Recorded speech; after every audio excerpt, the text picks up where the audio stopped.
A masked figure crawls from a haunted mirror as Arya, a curious art student, races against time to escape her cursed room. Trapped in an old boarding house, she's hunted by something that mimics her reflection, stalks her sleep, and warps her reality. Lights flicker, doors lock on their own, and whispers echo at 3:17 a.m. every night. Just as the entity begins to break through, a mysterious silver-eyed man appears, glowing, silent, and powerful. What is he? Why her? Mirrors crack, timelines blur, and choices collapse into dread. This story throws you into a suspenseful spiral where nothing is safe, not even your own reflection. I moved into the old boarding house on Eldon Street because rent was cheap and it was close to campus. The house creaked like it was always remembering something, but my room was on the third floor, tucked behind an odd hallway with faded floral wallpaper. My name's Arya, 23, art student, and way too curious for my own good. The landlady, Mrs. Bell, was a quiet woman in her 70s. She handed me the keys and said softly, "That room's been locked for a while. Keep the mirror covered." I laughed it off, thinking she was just old and strange. The mirror she mentioned stood opposite my bed, tall, antique, and covered in a black sheet. I didn't touch it the first few days, but on the fifth night, while sketching, I felt something behind me, a soft breath, like someone leaning close. I turned, no one there. The sheet had shifted slightly. I walked over and adjusted it, hands shaking though I wasn't sure why. I asked Devin, another tenant, if he'd noticed anything strange. "You're in room 3C, he said, then hesitated. "Someone lived there last semester. She broke her lease early, wouldn't talk to anyone, just left one night. I started waking at 3:17 a.m. on the dot. Each time I'd hear soft tapping like fingers on glass. I stopped covering the mirror completely, watching it every night instead. That's when I saw him. A tall figure in the reflection, masked face, white with strange lines like cracks, unmoving eyes like pinholes. But when I turned, nothing. Yet his image stayed in the mirror, not behind me, but inside it. My hands would freeze every time I looked into the glass. Sometimes my own face wouldn't blink when I blinked. One night I whispered, "Who are you?" He tilted his head. I backed away, and the lights in my room went out. When they came back, the mirror was bare. I ran to Devin's room. He answered half asleep, but let me in. "I saw him," I said, and Devin just nodded. He said the last girl saw him too, and the one before her. I wanted to move out, but it felt like the house wouldn't let me. My phone glitched, emails didn't send, even when I packed, the door wouldn't open. That night, I saw someone new in the mirror, a man with silver eyes, standing beside me. He wasn't like the other, no mask, no cracks, just this quiet glow around him, and I didn't feel cold when he appeared. He didn't speak, but I understood. He pointed behind me. I turned, and the masked figure was crawling out of the mirror, one limb at a time. I screamed. The silver-eyed man stepped forward. Light pulsed from him, and the room vibrated. The mirror cracked. Then everything went dark. When I woke up, I was lying on the floor. The mirror was shattered completely. Mrs. Bell stood in the doorway, silent. She only said it chose to let you go. I moved out the next day. Devin helped me carry my things. I asked him once if he'd ever seen the silver-eyed man. He said no, only the one in the mask. Sometimes, when I close my eyes, I still feel that mirror. But now I think someone's watching from my side. I hadn't drawn anything in days, not since the mirror broke. My hands froze every time I picked up a pencil, as if something was waiting to be sketched again. Devin kept checking on me, bringing tea and excuses to stay longer. I appreciated it. At night, I heard the floorboards creak just outside my door. Sometimes I heard my name whispered in a low, unfamiliar tone. I thought I was imagining things until I found a charcoal sketch of myself on my desk, eyes open in sleep. I didn't draw it. The landlady gave me another room on the second floor, less antique, less haunted. She didn't ask why I wanted to move. She just said, "Make sure you don't enter the east hallway. It's closed for a reason." Of course, the moment she said that, I couldn't stop thinking about it. The hallway was roped off with dusty velvet cord. The wallpaper was older there, peeling in long vertical strips like shed skin. I told Tara, one of the other tenants. She was friendly, bold, and curious. That hallway? I thought they sealed it because of the fire. I asked what fire. She just shrugged and said she heard things when she stayed downstairs alone. That night, the power flickered again. My phone alarm buzzed at 3:17 a.m. even though I hadn't said it. When I got up, the hallway door was open. The rope was lying on the floor. I didn't want to go in, but something pushed me. Not literally. It was like a pull behind my ribs, like I needed to. The air grew heavier the further I walked in. The wooden floor felt soft beneath my steps, like it might give way. I called out, but my voice felt smaller than it should have. A door stood ajar at the end. Inside, moonlight poured through a cracked ceiling, lighting a figure seated on the floor. A girl. Black hair, same length as mine, but her skin was pale, too pale. I took a step back. She turned slowly, and for a second, I thought it was my own face. But her eyes were empty, like wet glass. She opened her mouth as if to speak, but no sound came. Then the silver-eyed man appeared behind her, motionless. His presence calmed me, even as she crawled toward me without blinking. He raised one hand, and the girl froze mid-crawl. I whispered, "Who is she?" He looked at me and pointed to the ceiling. Above us, written in fading red chalk, were the words, "We mirror who we lose." When I turned back, both figures were gone. I ran to Devon's room. I didn't even knock. He sat up, surprised but not angry. I told him what I saw. He didn't interrupt. "I think you've stepped into something bigger than just this house," he said. "I think you're part of it now." We talked until morning. He offered to walk with me to a nearby antique shop, said maybe someone there could explain the symbols I'd seen. The shop was tucked between two closed bookstores, run by a man named Elias. White hair, long coat, eyes that looked like they read everything. I drew the symbol for him. He went silent for a long time. Then he asked, "Has the mirror seen you sleep?" I said yes. He flipped through an old leather-bound book and showed me a page of ancient sketches. Figures kneeling in front of tall mirrors, their reflections distorted into strangers. "It feeds on memory," Elias said. "The longer you look, the more it becomes you. The only way out is not remembering." "Not remembering what?" I asked. He looked directly at me. "What you saw in the hallway." I felt sick. I excused myself and stepped outside. Devon followed. Back at the boarding house, Tara was waiting on the stairs. She looked pale. "I've been hearing scratching under the floor. I think something's moving beneath us." We decided to sleep in the living room together that night. Devon, Tara, and I took turns staying awake. Around 2 a.m., the mirror shards I'd hidden in a box began humming. When I opened the lid, the largest shard reflected not me, but the pale girl. She stared straight at me, her lips moving silently. Devon took the shard and threw it into the fireplace. The moment it shattered again, the humming stopped. But the lights went out. When they flickered back, the mirror was whole on the wall behind us, untouched, like it had never broken. In its reflection, we saw ourselves, but none of us were blinking. I moved into the guest room upstairs after the mirror reappeared. Devon said he'd keep watch from the lounge while Tara stayed on the first floor. None of us wanted to sleep alone anymore. We kept all lights on, doors open, and the box of mirror shards sealed in the fireplace. Around midnight, I woke to footsteps pacing just beyond my door. They stopped, then started again, like someone circling. I whispered Devon's name. No answer. The hallway light flickered, casting a shadow along the floor.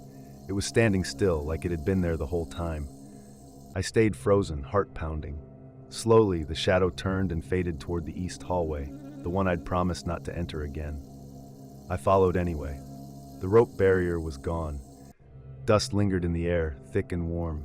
At the end of the corridor, a light pulsed beneath the door.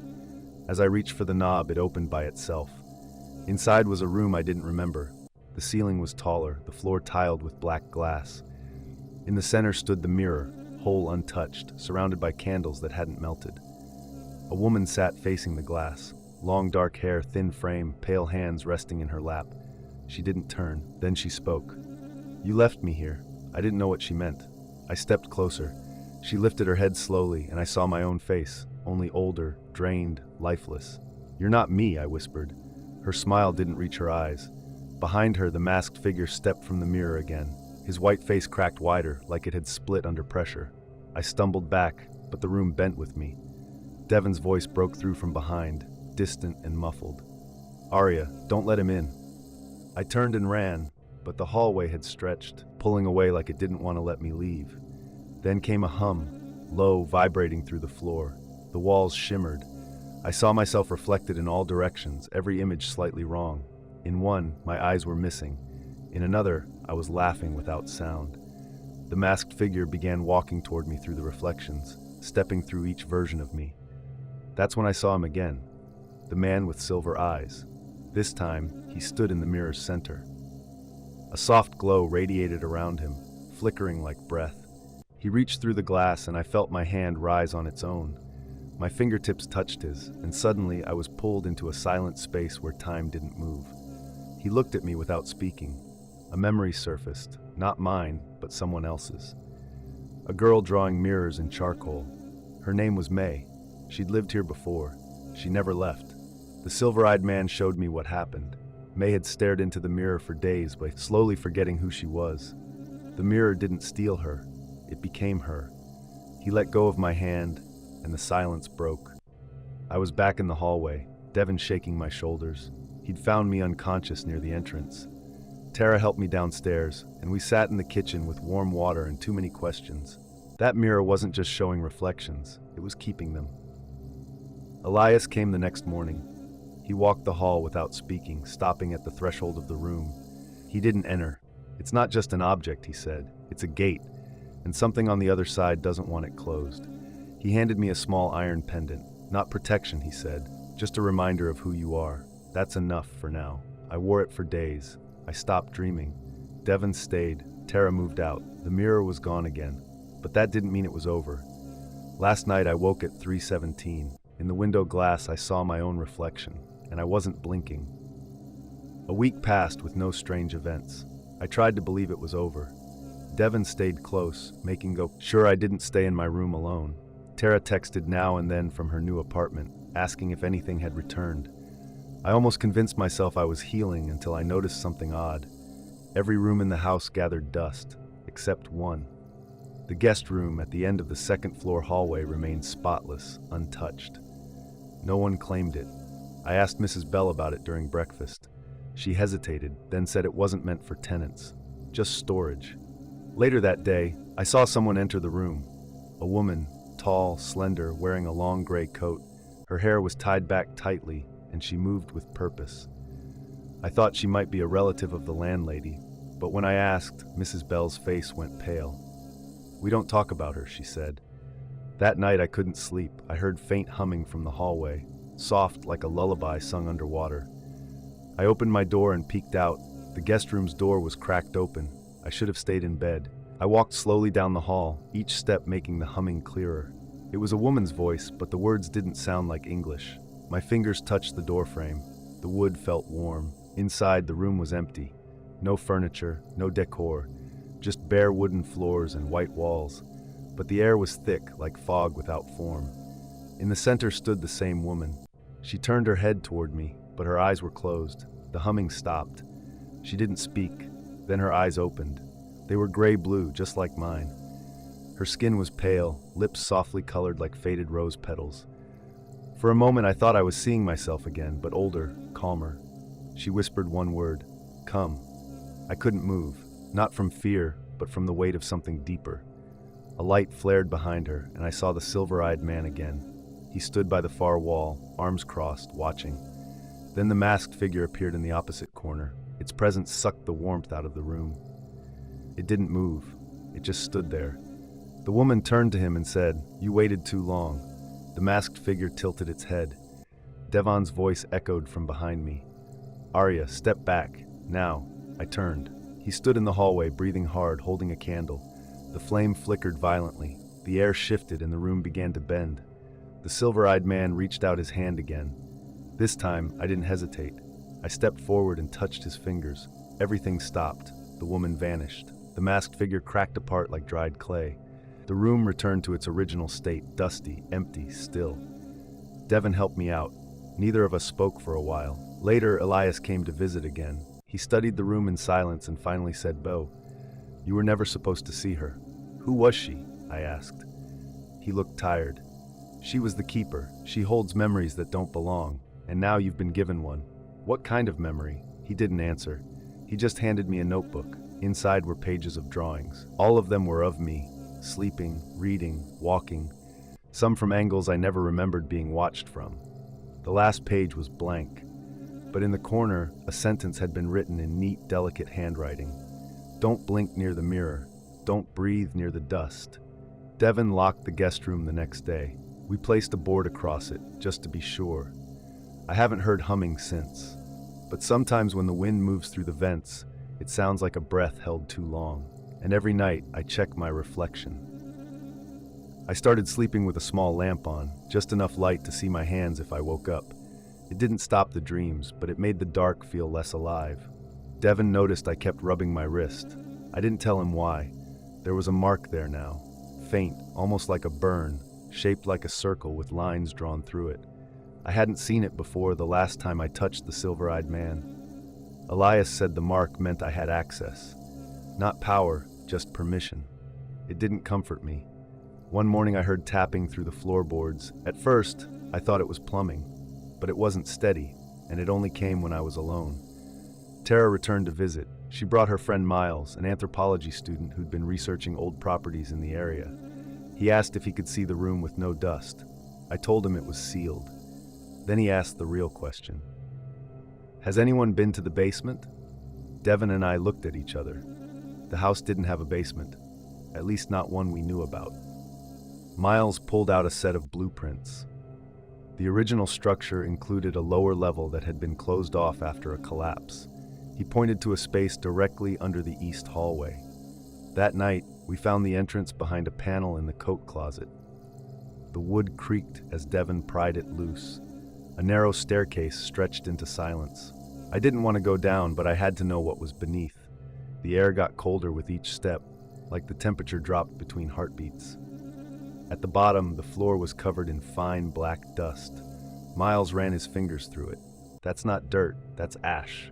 The walls were lined with mirrors, dozens, all different shapes and sizes, but none of them showed our reflection. They showed something else. In one mirror, I saw myself staring at a version of this room that was on fire. In another, I was older, walking through water. In a third, I wasn't human. Devin touched one of the frames and staggered backward. He said he felt a voice whisper in his mind, like it had known him for years. Then one of the mirrors lit up with a dull white glow. The silver-eyed man stood inside it, arms folded. But this time, he wasn't alone. Behind him stood the woman from the dustless room. She wasn't humming, she was watching, waiting. The light flickered, and all the mirrors shimmered in sequence. Then came the sound, soft, rhythmic, like breathing, but coming from the glass. Miles stepped forward and whispered something I didn't catch. His body stiffened. He dropped to his knees, eyes wide open. Devin reached for him, but Miles didn't move. The silver-eyed man raised a hand and pointed at me. The light grew sharper, and the air shook. I saw my mark begin to glow. I stepped forward. I felt like I was being pulled again, but not against my will. The woman leaned closer in the reflection. Her mouth moved. "You belong to the below," I shouted back. "I'm not yours." The silver-eyed man nodded once. The mirrors cracked at the edges, and the dust rose into the air like smoke. We ran. Devin carried Miles. When we reached the top of the stairs, the door slammed shut behind us. Elias waited at the top, somehow already there. He placed his hand over the panel. "You opened the wrong room," he said quietly. We stayed in silence for a while. Miles woke hours later, unsure where he was. He didn't remember going downstairs. That night I dreamed I was inside one of the mirrors, watching myself sleep. I couldn't move, couldn't speak. When I woke up, there was ash on my pillow, just a thin trace, like someone had leaned over me from the other side. The mirrors are still down there, but now we keep the panel nailed shut, and I keep my lamp on, just in case. I needed a break from the house. Devin suggested I stay with his cousin Mira for a weekend. She lived in an old cottage on the edge of town, surrounded by trees and silence. I packed light and left the pendant Elias gave me on my nightstand. Mira greeted me with warm tea and blankets.